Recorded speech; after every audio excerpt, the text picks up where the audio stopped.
নেটের গতি তলানিতে 5G চালু হলেও মিলছে না কাঙ্ক্ষিত সেবা, নীতি পরিকল্পনায় আমলাতান্ত্রিক জটিলতা। 3.5 বছরেও চালু হয়নি খুলনার ভৈরব সেতু, 3 দফা মেয়াদ বাড়িয়ে কাজ হয়েছে মাত্র 13%। লেবাননের কাছে 4-0 গোলের বড় হার বাংলাদেশের, হাসান মাসতুকের হ্যাটট্রিক।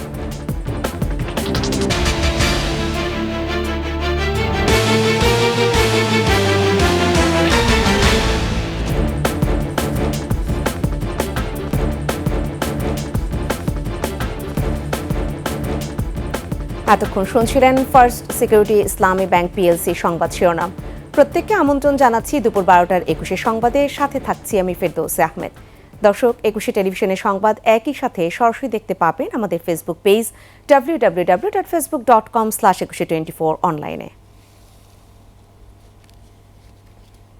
বাংলাদেশের পঞ্চম প্রজন্মের ইন্টারনেট সেবা 5G চালু হলেও নেই অগ্রগতি। ভিন দেশে ব্যান্ডউইথ রপ্তানি করলেও নিজ দেশের নেটের গতি তলানিতে। সাবেক টেলিযোগাযোগ মন্ত্রী বলছেন উল্টো পথে চলছে এই দপ্তর, তবে বিটিআরসি বলছে অচিরেই গতি পাবেন নেট সেবীরা। আদিত্য মামুনের রিপোর্টে বিস্তারিত। বিশ্বজুড়ে 208টি দেশের মধ্যে মোবাইল কিংবা ব্রডব্যান্ড ইন্টারনেটের গতিতে তলানিতেই অবস্থান বাংলাদেশের। 3G 4G সেবায় যেখানে সুলভ নয়, সেখানে উচ্চভিলাষী প্রকল্প 5G চালু করে মন্ত্রণালয়। মোবাইল নেট সেবায় বাংলাদেশ বিশ্বে 108তম আর ব্রডব্যান্ডে 112তম অবস্থানে। আইএসপিগুলো 10 Mbps ব্রডব্যান্ডে ইন্টারনেট সেবা দিলেও মোবাইল অপারেটরদের গতির তারতম্য ক্ষেত্রভেদে অনেক। এটা কিন্তু একদিনে বাড়বে না। আমরা নতুন যে ব্রডব্যান্ড পলিসি করতেছি, ওইখানে আমরা আপাতত ধরে রাখছি 20 Mbps হবে। এইটা আগামী বছরের মধ্যেই, তখন স্পিড অনেক বেশি হবে, গ্রাহকের কাছে এটা খুবই অ্যাক্সেসেবল হবে। কোথাও কোথাও 4G মিলছে না, গড়ে ওঠেনি 5G ব্যবহারের উপযোগিতাও। তারপরও সমন্বয় করে শক্তিশালী নেট সেবার প্রতিশ্রুতি বিটিআরসির। এখন 5G কিন্তু 2022-তে টেস্টেড হয়েছে, এবং টেস্টেড কিন্তু করেছে আমার যে 4টা অপারেটর আছে, 4টা অপারেটরই করেছে। এবং ওদের জন্য যে ফ্রিকোয়েন্সি এই 5Gর জন্য দেওয়ার কথা, সেই স্পেকট্রাম কিন্তু অলরেডি আমরা দিয়েছি। হ্যাঁ, এটা 2.3G ব্যান্ডে, 2.6G ব্যান্ডে, এবং টেলিটককে দেওয়া হয়েছে 3.5G ব্যান্ডে।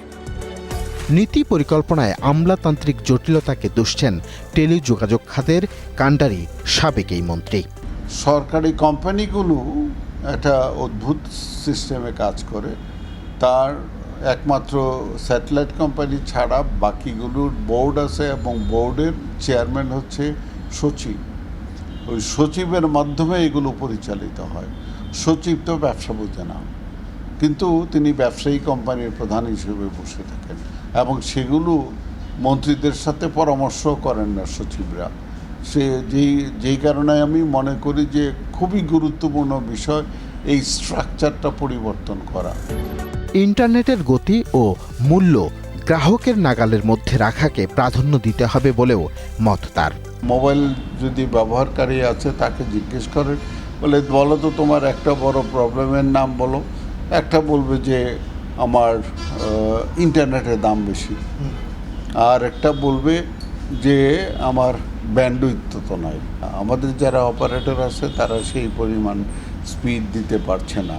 আমাদের দেশের মানুষ কিন্তু প্রযুক্তি খুব সহজে গ্রহণ করে, সেই প্রযুক্তিটা গ্রহণ করে যেটা তার কাজে লাগে।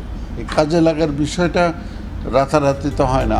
ব্যান্ডউইথ রপ্তানি এ খাতের অর্জন হলেও অন্য খাতেও মনোযোগ দিতে হবে সংশ্লিষ্টদের। আদিত্য মামুন, 21 টেলিভিশন, ঢাকা। 3.5 বছরেও চালু হলো না খুলনার ভৈরব সেতু। 3 দফায় মেয়াদ বাড়িয়েও 1.25 কিলোমিটার সেতুটির মাত্র 13% কাজ শেষ করেছে ঠিকাদার। দুর্ভোগে ভৈরব নদের দুপারের মানুষ। বর্ধিত 2 বছরেই সেতু চালুর আশ্বাস সড়ক ও জনপথ অধিদপ্তরের। মোহাম্মদ জুয়েলের ক্যামেরায় খুলনা বিভাগীয় প্রতিনিধি মহেন্দ্রনাথ সেনের প্রতিবেদন, জানাচ্ছেন খুরশিদ আলম মুকুল।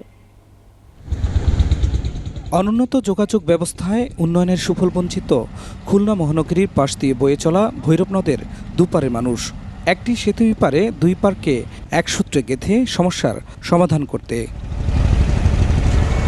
খুলনাবাসীর দীর্ঘদিনের দাবির প্রেক্ষিতে 2019 সালের 17 ডিসেম্বর একনেকে পাশ হয় ভৈরব সেতু নির্মাণ প্রকল্প।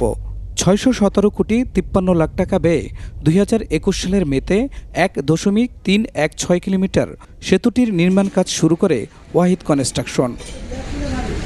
2022 সালের 25 নভেম্বর সেতু চালুর মেয়াদ পার হয়েছে 1.5 বছর আগেই। তবে 2 দফায় মেয়াদ বাড়িয়েও এই পর্যন্ত 2 প্রান্তে 30টি খুঁটির মধ্যে বসেছে মাত্র 11টি। তৃতীয় দফায় আরও 2 বছর সময় বাড়ানো হলেও কাজ শেষ হবে কিনা তা নিয়ে সন্দিহান স্থানীয়রা। কাজের ধীর গতিতে দুর্ভোগ বেড়েছে দুপারে। খুলনা আছে আর নওপাড়া আছে, এছাড়া মাঝখানে কোনো ব্রিজ নেই। ব্রিজটা আমাদের জন্য একান্ত প্রয়োজন। 3-4 মাস ধরে কাজটা বন্ধ রয়েছে। কয়েকটা পিলার করার পরে থেকে এখন আর কাজের কোনো খোঁজ নেই। ব্রিজের কাজটা যত দ্রুত সম্ভব যাতে সরকার সম্পন্ন করে। নকশা পরিবর্তন, ভূমি অধিগ্রহণ ও নির্মাণ সামগ্রীর মূল্য বৃদ্ধি সহ নানা অজুহাত ঠিকাদারি প্রতিষ্ঠানের। বর্তমানে যে ডিজাইন হচ্ছে একটা দৃষ্টিনন্দন আর্টস ব্রিজ হিসেবে এটা ডিজাইন হচ্ছে এবং সাথে এসএমবিটি লাইন স্থাপনের কারণে আমাদের ব্রিজের প্রশস্ততাও একটি বৃদ্ধি পাচ্ছে, যার কারণে আমাদের কাজ সাময়িকভাবে বন্ধ রাখতে হচ্ছে। ব্যয় না বাড়িয়ে সব জটিলতা নিরসন করে কাজ শেষ করার আশ্বাস সৌজের। আমাদের কাঙ্ক্ষিত লক্ষ্য একটাই, ব্রিজটাকে আমার প্রোগ্রেসের আওতায় হতে হবে। ঠিকাদার যে আছে ওয়াহিদ কনস্ট্রাকশন, করিম গ্রুপ, এরা অনেক কাজের পারফরমেন্স এদের বর্তমানে খুব বেশি ভালো না। এই লক্ষ্যে তাদেরকে প্রেশার দেওয়া হচ্ছে এবং তাদেরকে অলরেডি চিঠি ইস্যু করা হয়েছে। কালক্ষেপণ না করে দ্রুত কাজ শেষ করে ভোগান্তি লাঘবের দাবি দুপারের মানুষের।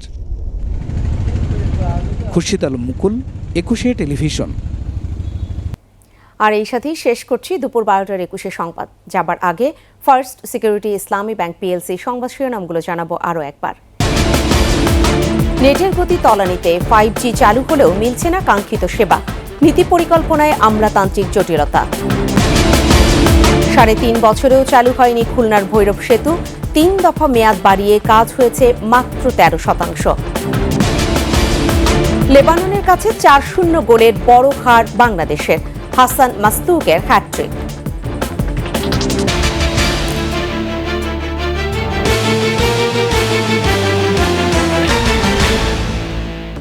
সর্বশেষ সংবাদ জানতে ডায়াল করুন 2021 নম্বরে, আর ভিজিট করুন 21-tv.com এই ওয়েবসাইটে।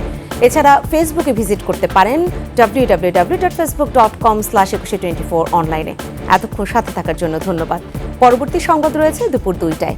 দেখার আমন্ত্রণ রইল।